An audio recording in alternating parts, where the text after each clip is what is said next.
Hello, Hey. how are you? I'm Tyler. How you doing, Great sir? to meet you. Come on in. Oh, thank you for having me. My name is Taye Diggs. Tyler might recognize me from the Fox television program Empire, Grey's Anatomy, spinoff Private Practice, from the movie The Best Man 2. He might recognize me from my first movie, How Stella Got Her Groove Back. He was not old enough. Maybe on video. Video? Is that? Am I not? Now I'm really dating myself. Do you need any water or anything? Oh, You I'm good? good. Thank You're you good. so much. All right. Yeah, no worries. And then you can sit right there. Here, awesome. I'm nervous. Oh, no worries. Okay. All good. I'm good. used to it. Yeah. When the client opened the door, I had no idea who he was, and he didn't introduce himself, so I had no clue. But I could tell that he was very open, and I could feel it. I'm feeling so many different things. Yeah. Like that's what you do is crazy. It definitely elicits a lot of different emotions in a session. So Yeah. It's normal to be sometimes a little nervous going into it. Right. Yeah. Can I ask you something? Absolutely. How long have you been doing this? How long have you known you've had a gift, and how long have you been doing it? Well, you know, for me, this all started when I was 10 years old, and I basically woke up one night and had a premonition of my grandmother's death. So that was really the moment that kind of changed everything. Then I actually started working professionally as a medium at the age of 16, but it took about 6 years to kind of refine what this was and turn it into something more of an ability. So then is it like you're a radio and you have different stations and you have to kind of... Yeah, pretty much. My job is really to relay what I see, hear, and feel. And in a reading, it's not like the Sixth Sense. I don't see dead people walking around. Right. I basically just get really subtle impressions that I have to take and kind of process and then deliver to the client. I'm curious. I'm at a Absolutely. crazy crossroads in my life, and I'm curious to know, what you see. Awesome. You know what I mean? Absolutely. Pick up. Sounds good. So I'll give it 1 minute. I'm just gonna scribble. It's Yes. the way that I kind of meditate, get in Yeah. the zone, and then we'll see what comes through. Cool. So give it 1 sec. I'm more interested in what he sees with me. My future, obviously career. I got a divorce a couple of years ago. I moved in with my girl and her 2 kids, and there's just been a lot of energy, and I'm wondering where I'm going to be of use. Okay, there's that. There's a lot coming in, so Okay. we're gonna talk about it. So much of this is gonna focus on family, but I'm just gonna kind of go all across the board. Okay. Let me see where to even start. They're having me talk about mom for some reason, like your mother. Do you know of a situation where like a man died at like a really early age? Because they're having me highlight this person that was coming through that for me felt like they died like before they should have died. It's a situation more involving personal responsibility. It's not like a medical thing. It's not something that happens to someone naturally. So it's one of those situations where someone put themselves in a position and then something bad happened. This is ridiculous. My father, I think he died of complications with drugs and whatnot.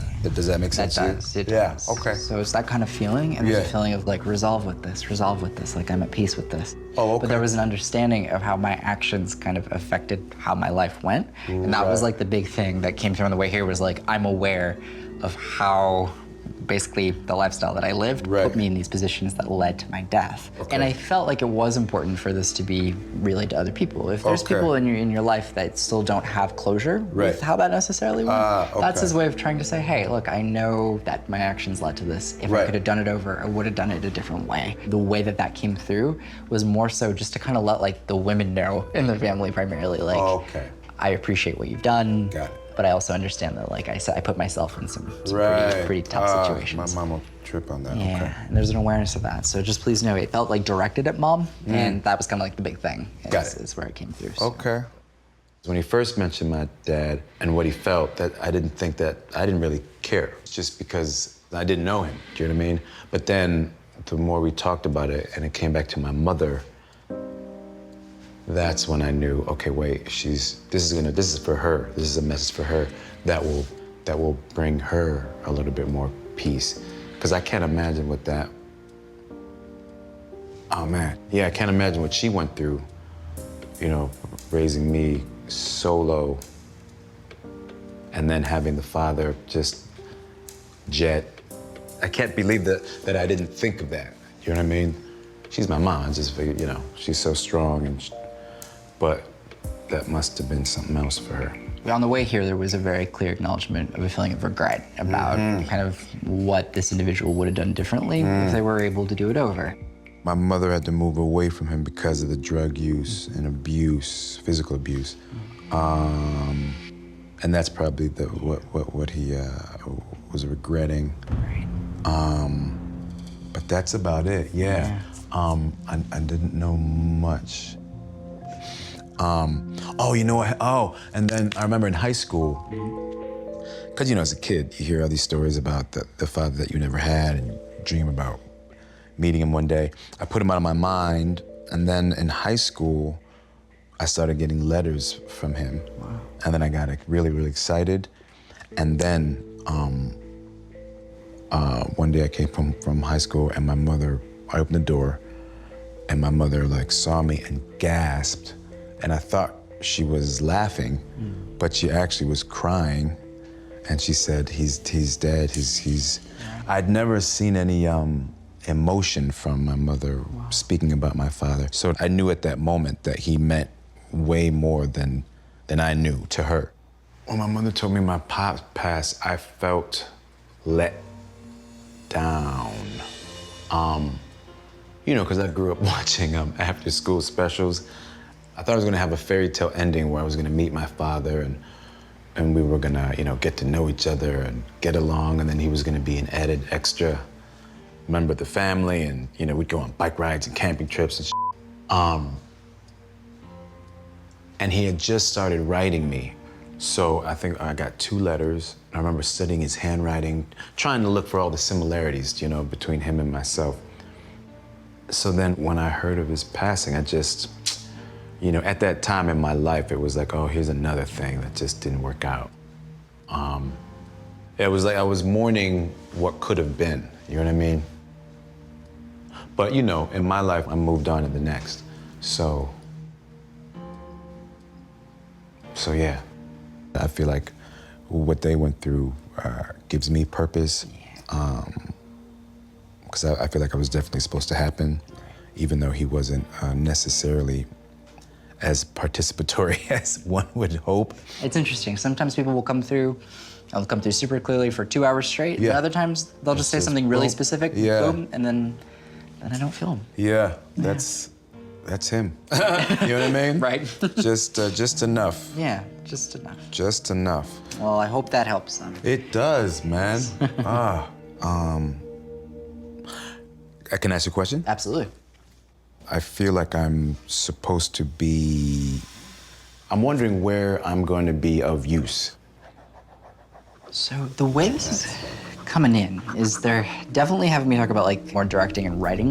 The feeling with this, I'm seeing travel around this, so yeah.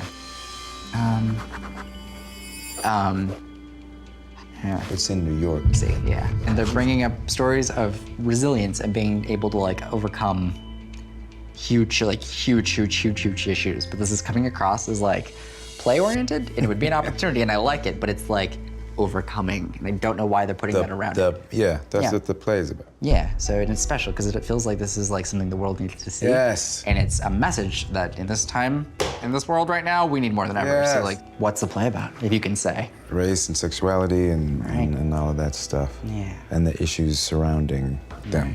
Wow. Absolutely. Oh, man. So that, you know, when you asked what comes next as far as like what your purpose is or what the direction is, that really is one of the big things. Right. Because the universe kind of set that in your path for you to Right. be able to do that and to be able to make a difference with that. Right. That's important. The universe is using you Right. to spread that message in a Right, positive right, way. right. And that's all that really matters.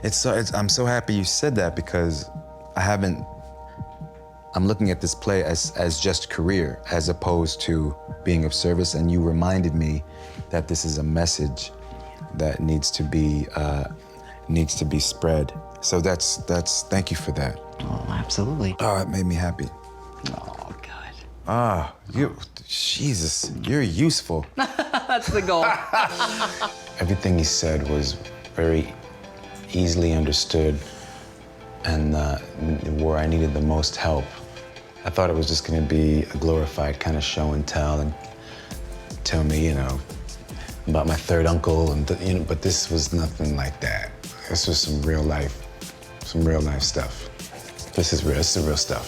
Thank you so much. Oh, My I man. appreciate it. Thank you, Yes, man. of Keep course. keep doing it. Thank you. Keep doing it. That's God the bless goal. you. Awesome. Have a great All rest right, of your man. day. Yeah. Have I'll a see good, you again. drive back. Have a good one. Bye. Ah, it fascinates me. I could have kept him here all day. Whew.